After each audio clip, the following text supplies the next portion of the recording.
So if there's already 4, It's okay. skip.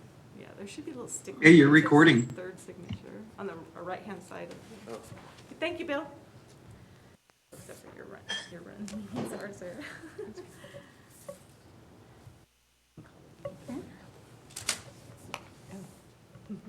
I've never done this. So this called meeting Okay. order. I'd like to call the meeting to order.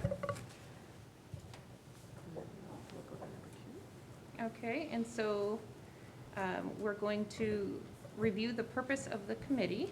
2. Okay. So I'll help with that. So the purpose of this committee is the Finance, Personnel, and Risk Committee. We address fiscal issues, including appropriations, expenditures, and budget adjustments, as well as human resource issues for the city, providing direction on personnel policies, negotiations, and other significant risk issues.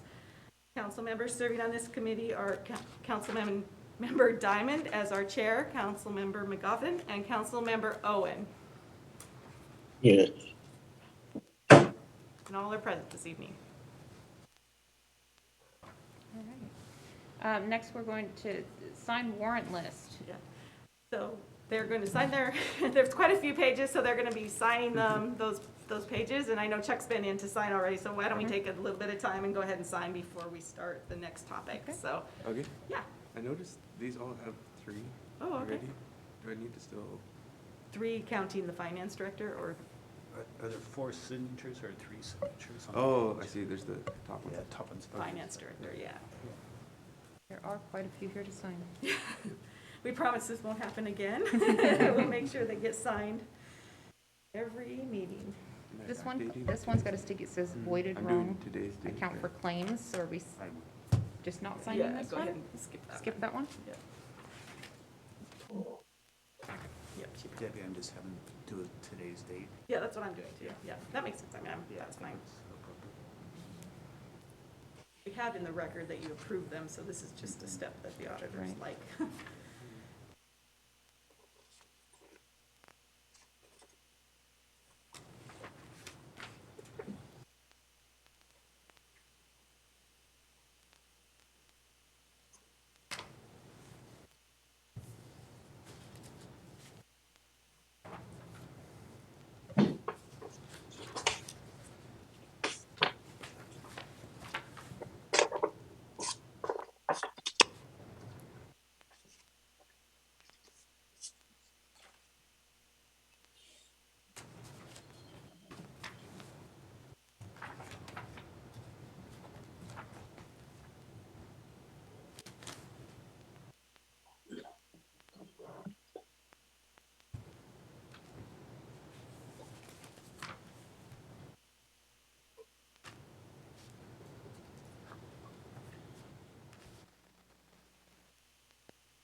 Getting closer here. Brendan gets that one. Almost there. You're fine. Don't worry about it. Are you guys hanging out here till the council meeting? Mhm. You could always go through your items and then. Come back when to you're that. done. Yeah, we can Do come you wanna back do to this. that? Yeah, so we Okay, can move 'cause we got this it- along, that would 'cause be we've got fine. enough. Okay, great. So Bill, would you please put up the document, the spreadsheet document, page 1?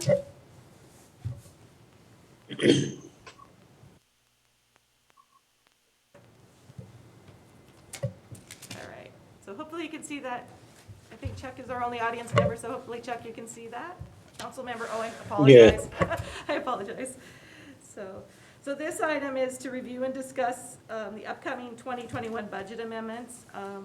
So my thought will be going forward that as we do these, we're just we'll talk about them a little bit here, and then of course you're gonna see them again.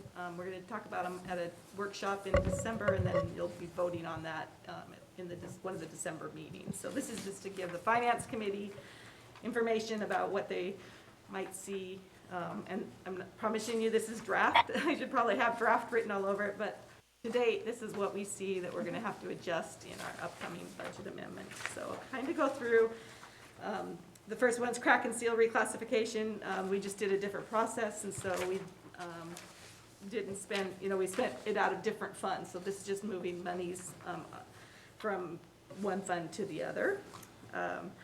The Skagit PUD Public Assistance is something, Doug, do you recall what that 5,000 is? I do. We got Yes. some money during COVID where Skagit PUD, we have an interlocal agreement with them where they were providing some assistance for delinquent water bills that they were getting through there. And so they were for people that were just citizens in Sedro-Woolley. And it was a one-time assistance up to $250. And so we authorized $5,000 to go, and so we had to do a budget amendment then to show that expenditure coming up. And the next column, the additional arterial work, that is some additional work that we did this year, and it's going to be funded from the Transportation Benefit District Fund, so you'll see the expense coming out of the Arterial Street Fund because we spent it, and then you'll also see an expense to TBD, but that means we're transferring the money into the Arterial Fund to pay for that project, so that's how that works. The City Council AV upgrade, the next column, we did do some upgrades in here, so it was unbudgeted. It was budgeted in 2020, we just didn't move the budget forward to 2021, so it's just coming out of ending fund balance, but since the the checks were actually written in 2021, the auditors like to see that budget number in there. And page 2. On to page 2, Bill. Thank you. The state auditor's office has changed how we account for items that really the city collects, but then we just pass them right through to the state. And we used to take care of those in our general fund and then just pass them right through. And now the auditors want them to be done in a special custodial fund. So all this is doing is taking that budget that we had in in general fund and moving it to the custodial court fees. So that's the impact there. And then I am going to let Doug speak to the next column, which is reclassify indirect cost allocation. So indirect cost allocation, what this is the general fund does like legal, financial, and management like city council services for all funds in the city. Some of those costs, say Debbie's time.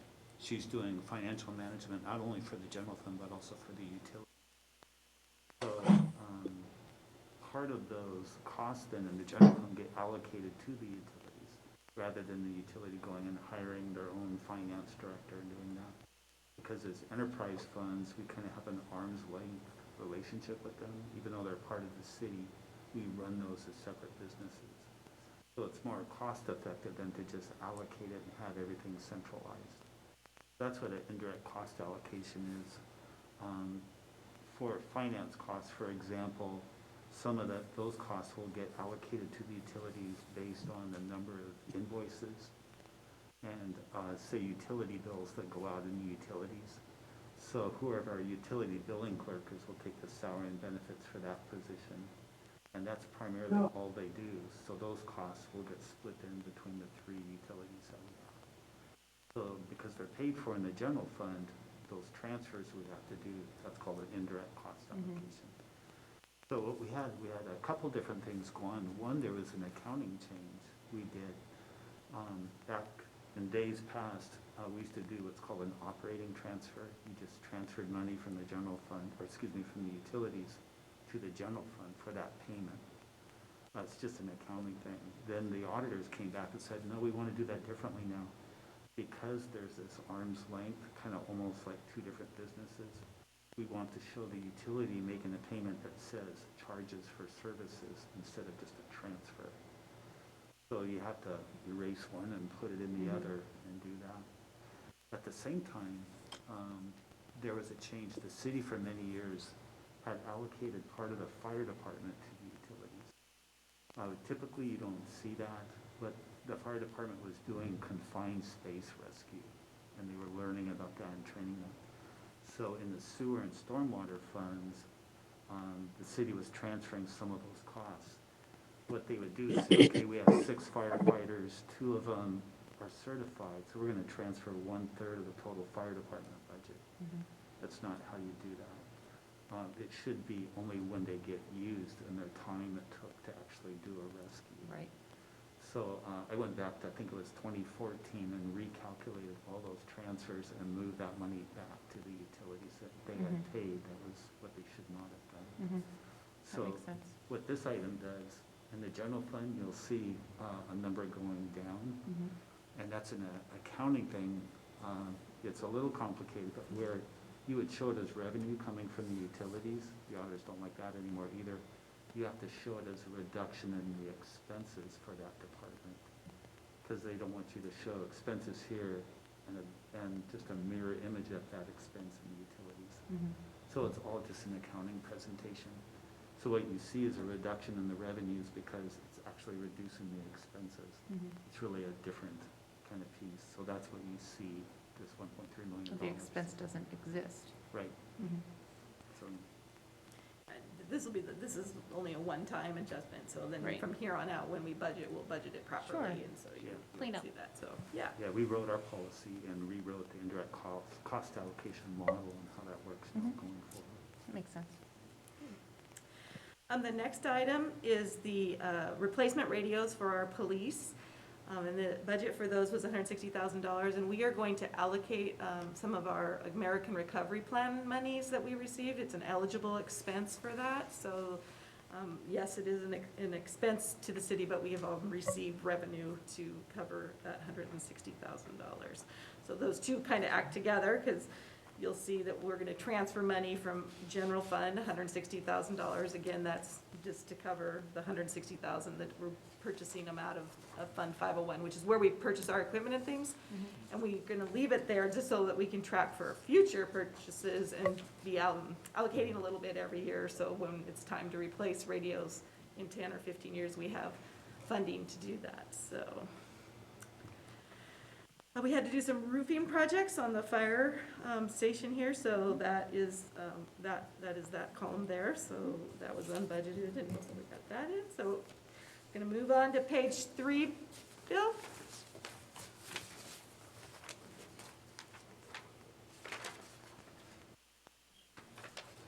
Great, and so this, I think Winnie Hauser, maybe you guys had Winnie Hauser already on. Oh, okay, I'm sorry, you had a few more than I do on my page, so I apologize. So I'm gonna refer back. So the roofing project we did, and then Winnie Hauser was just a little tiny bit of monies that we ended up having to pay out in 2021. The project was really completed in 2020, but we finished it up in 2021, so that's just some cleanup. Olmsted Park, as you know, we're starting to do our engineering and get our final design, so this is the amount that will get us to that point so that we can start on Olmsted in 2022. The next one is cemetery software, and so that software is to help us manage the cemetery. Currently, we're on a very archaic old system, and we're having to duplicate items between our very old system and our current accounting system.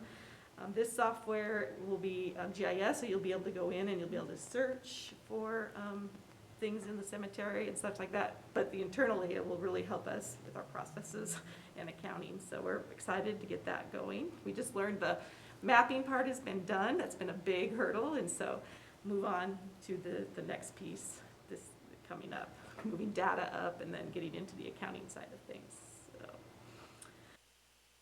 You probably recall you had the discussion regarding the City of Burlington Shelter Program, and you approved that $7,000, so that's what that is for there. The library construction, this is another one where the project was almost all done in 2020, but a little bit of the bills slipped into 2021, and we had not, we had hoped it'd all be done in 2020, it didn't quite happen, so that is what you're seeing there in the library construction. Then the next one are just some equipment purchases that we have made. We had a sewer crane truck for the purchased, a overage in our garbage truck, so the actual cost, we had budgeted about $250,000 for the garbage truck, but unfortunately the costs escalated on us, and so this $106,000 is just to cover the additional costs of that equipment. And then we did have a streets truck that we had to purchase as well. So on to the next page, Bill.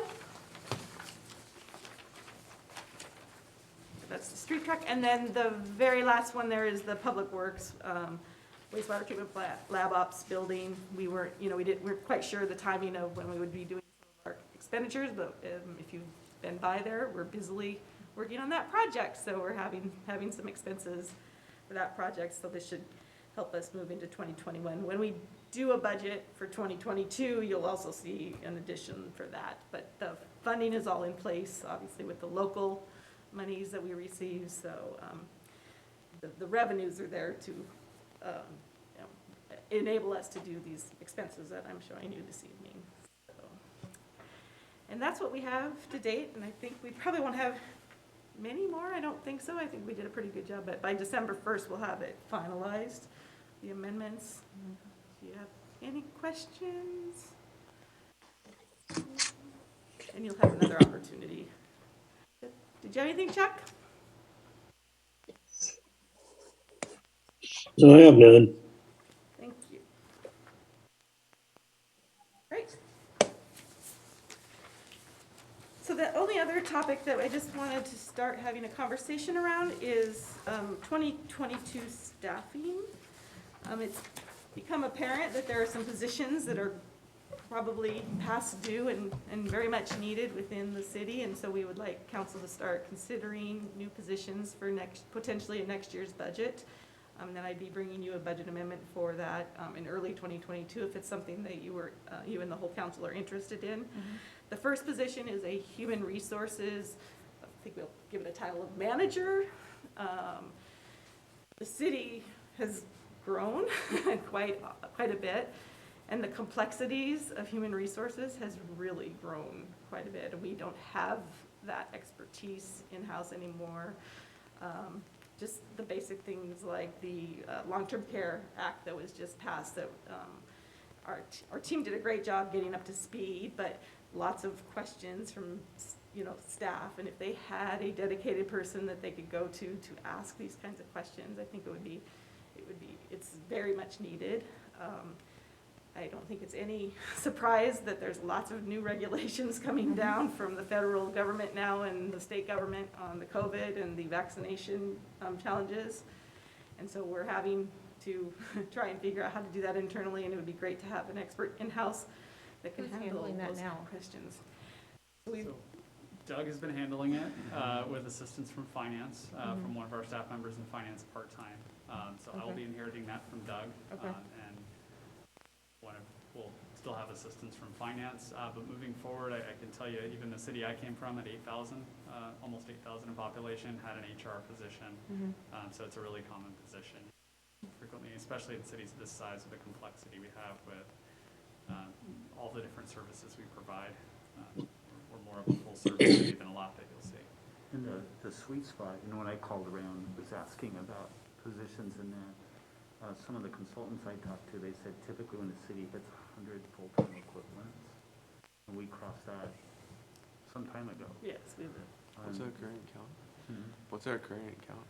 We're at about 140. Yeah, I think 140 when you. With some employees. part-timers. I mean, so it's not FTEs, but 140 heartbeats, I say, people. Yeah. I've kind of always plugged this like 115 when you do the math, crunch them down. Some of the things, in the past, the city was pretty fortunate. We have a pretty stable workforce here.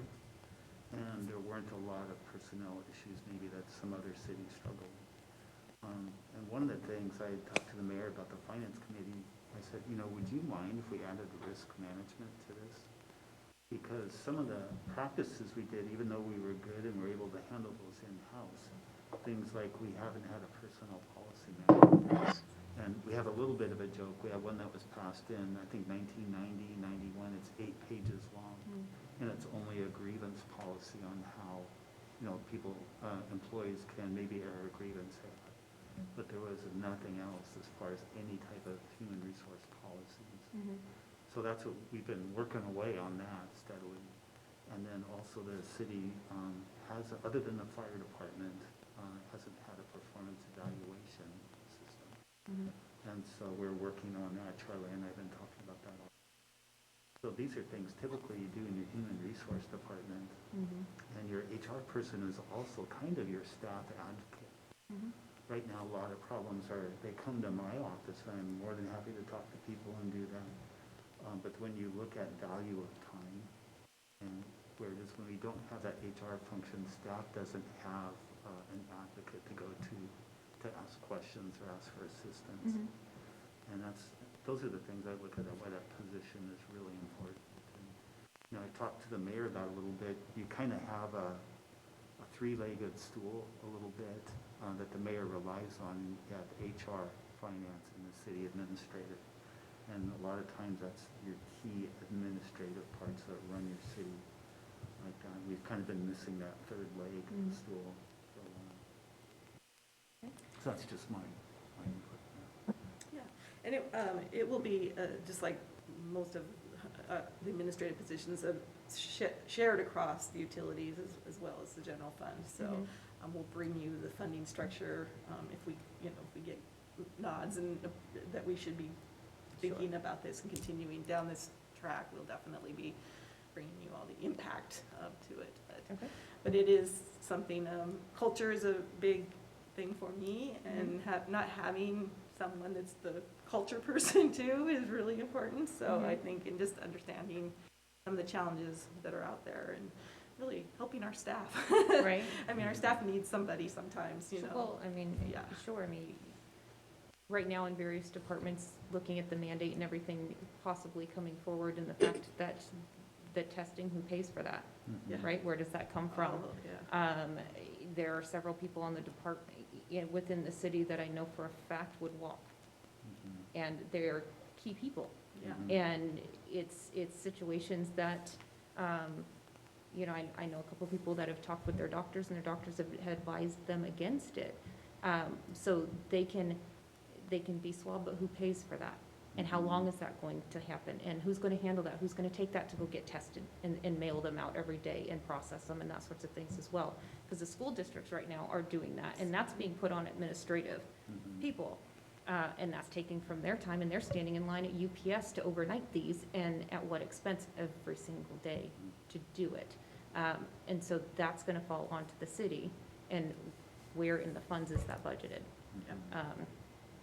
And who's going to take care of that? And, you know, I understand. Thank you. We're sorting through all those questions right now. I'll talk about it a little bit later at the council Good. meeting.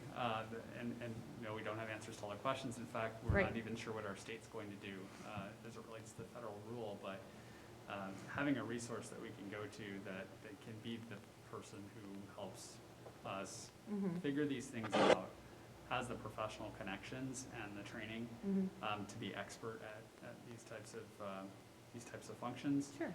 Is really important to us, and would help us at least deal with what we're dealing with. Because we're dealing with a perfect storm of HR issues at this point.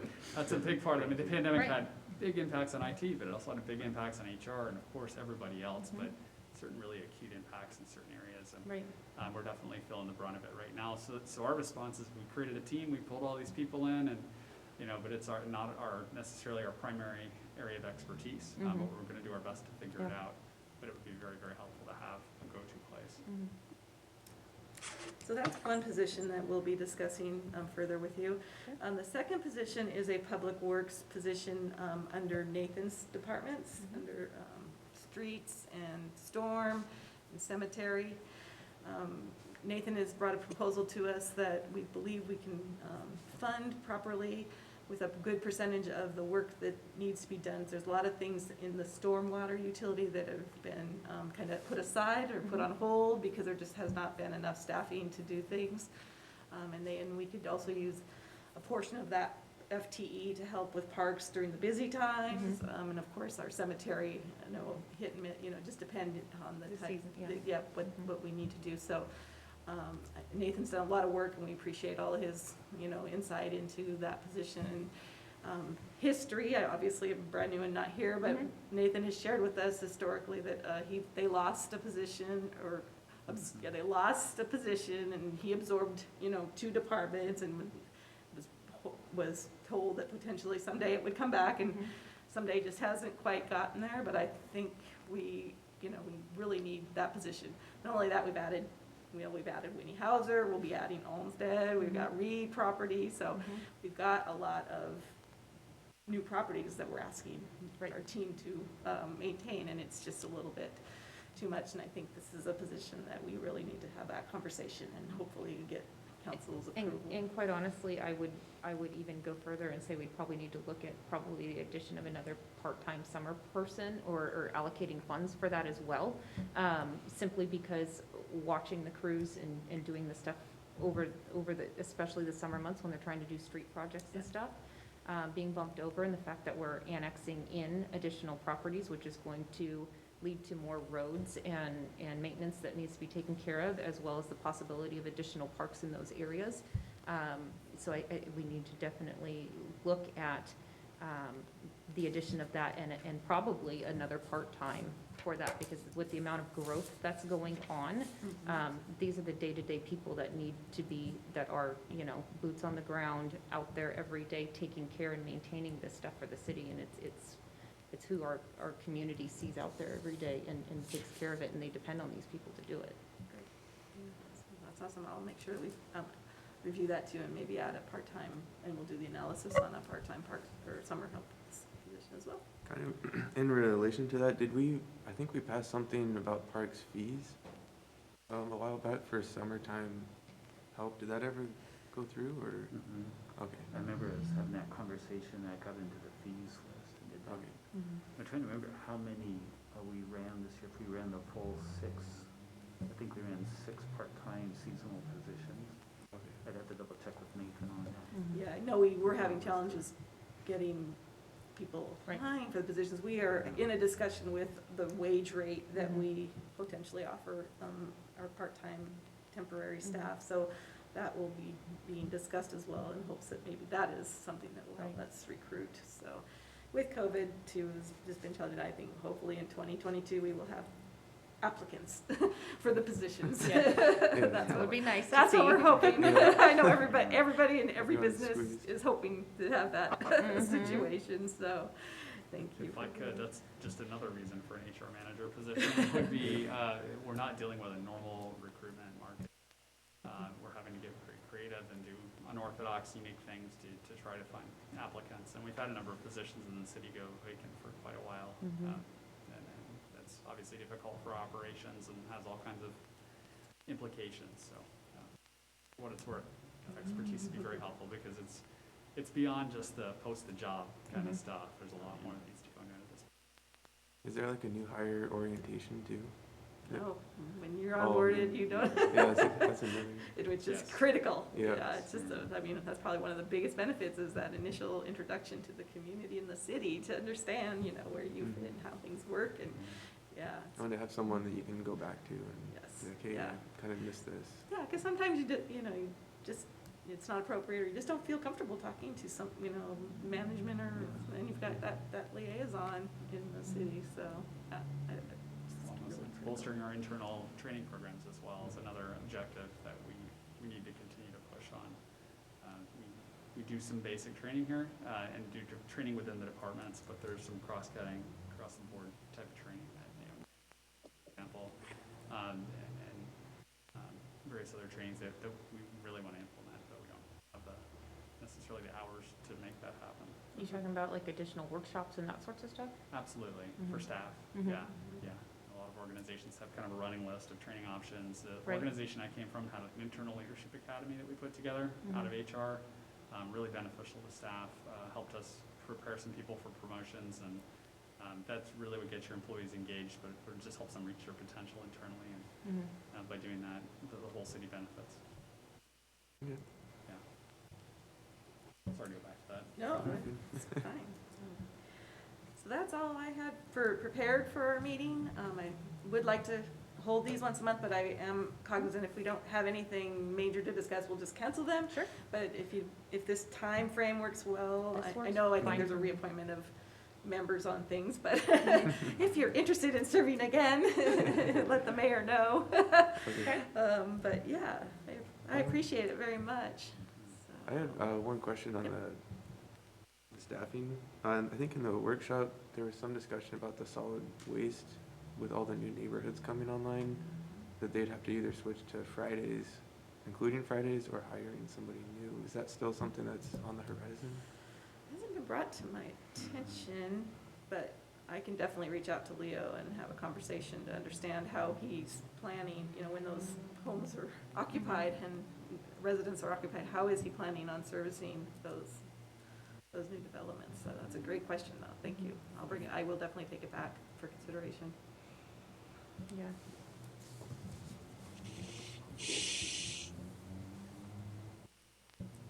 That, and I'm sure, you know, with the fire department losing so many people and being short, I'm sure that you guys are probably talking with Frank and Jerry about trying to recruit, and everybody's doing all that sorts of stuff, but, you know, the fact that they're getting $16 an hour and you can go to Burger Masters and make 20, you know, we're in an upside down world right now. I don't know that raising that is going to help bring more people in, but at least it's, you know, the risk that they take every day as opposed to, you know, something that's going on working in fast food. I mean, I really struggle with that and wonder if that's part of the retention. It's not necessarily a retention issue, but the application issue. You know, Sedro-Woolley's always been a great place for people to come here and learn. As a resident, coming in, free room and board, free training, you get paid by the call. You know, you can still go to work every day. You know, they work around your schedule and stuff. I mean, Very attractive. for forever, it's been a very attractive program and trains people, and in some ways, they've trained too good, right? Because our guys Too much success. they go out and they get really good jobs. They're competitive. They're competitive, yeah, and that's fantastic. So you know, the fire department should pride themselves on their Yeah. ability to do that. But how can we keep some of those people here? How can we entice them, you know, if they're looking elsewhere, or how can we bring more people in? And part of it is really hard with COVID and not having the local academies and stuff anymore. You know, so there's some of that stuff, and I know that Jerry's been trying to do a really good job going out and finding additional recruitment options and stuff that he learned and he brought in from working at the high school and that sorts of stuff. And so that stuff is all great. It's just kind of like, it's a little bit scary when you can't run a station because you don't have the crew. The mandate didn't help any, losing an additional couple people because of that. And quite honestly, that it becomes an issue to the community if we can't service them and we can't respond to calls on time. It's one It's of the huge. city's mandates is to. It's office huge. Public safety. You know, so, Yeah, thank you for that. And we have been working very closely with Frank. We are going to be, you'll be seeing soon, we'll be proposing some funding through the American Recovery Plan to help maybe incentivize tuition for folks that come and join our team. Potentially working with our part-timers and Right. figure out, you know, things that we can do. So, yeah, we're because I know willing to we've be even open. offered to pay for their However we instruction, can. pay for their Yep. EMT We'll do it certifications. like I mean, our own academy. it's insane how much that you can get Yep. if you're willing to get in there and do the work. And it's just, I mean, what I see personally is people just not really wanting to come to work on various levels. But, you know, how do we work through that? It was a conversation, I was in a meeting with other fellow cities today, and that the fire was a big issue. Everyone was talking about it, and then the police is gonna be right behind there. We're gonna have that conversation again, so that fire just had to be the leaders, unfortunately. Yeah, it's a challenge, and so, and as you know, recruitment takes a long time, so It we've gotta does. start investing now Yes. to pay off, you know, in the future, so. Yeah, especially with the I'm new very supportive of developments and that. everything. I mean, we're just gonna have that much more to service. We have to be very aware of it. Yep. And the types of building structures and stuff that come in, because that's, you know, if you've got single-family residents but then you've got, you know, apartments or affordable housing, all of that has different call times. All of that has different response rates and averages, and it pulls different resources. So, all of which come at a cost. So, just looking at the big picture, we have to be very aware as we're looking at it.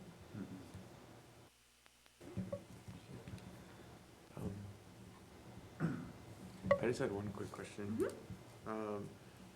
Where do all of the funds, do they just sit liquid in our bank account when they're accumulating?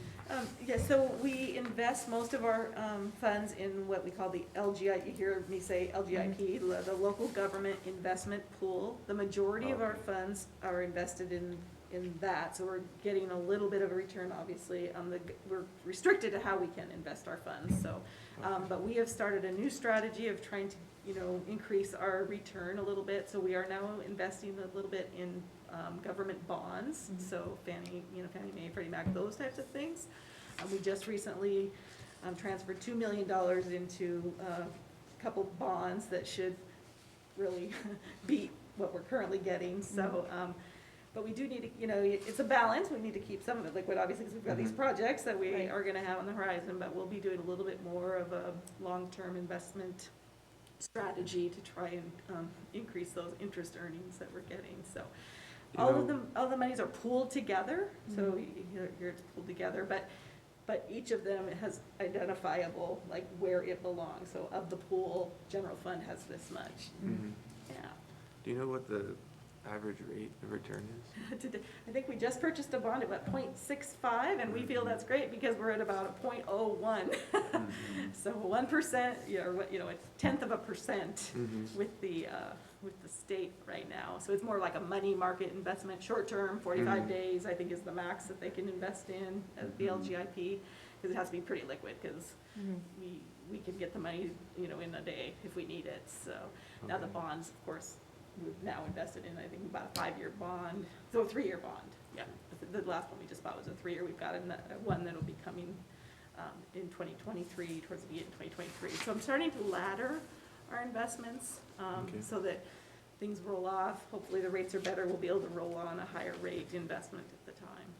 Okay. So, yeah. Do you know where I could look at what the restrictions are? Yeah, you bet, I'll get you the information on it, but.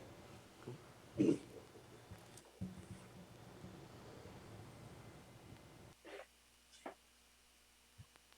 I mean, it is a good thing the state did kind of open up the door a little tiny bit recently to allow us to do some things, but cities are still a little bit hesitant to do those things. As you can imagine, we need to be super cautious with our funds. So, but I'll send that to you. Okay. Well, cool. If you don't have anything else, we'll make Bill happy. Well, and it is only 5:38.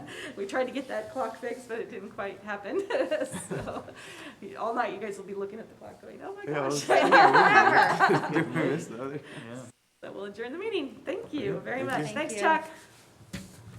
Thanks, guys. Thank you.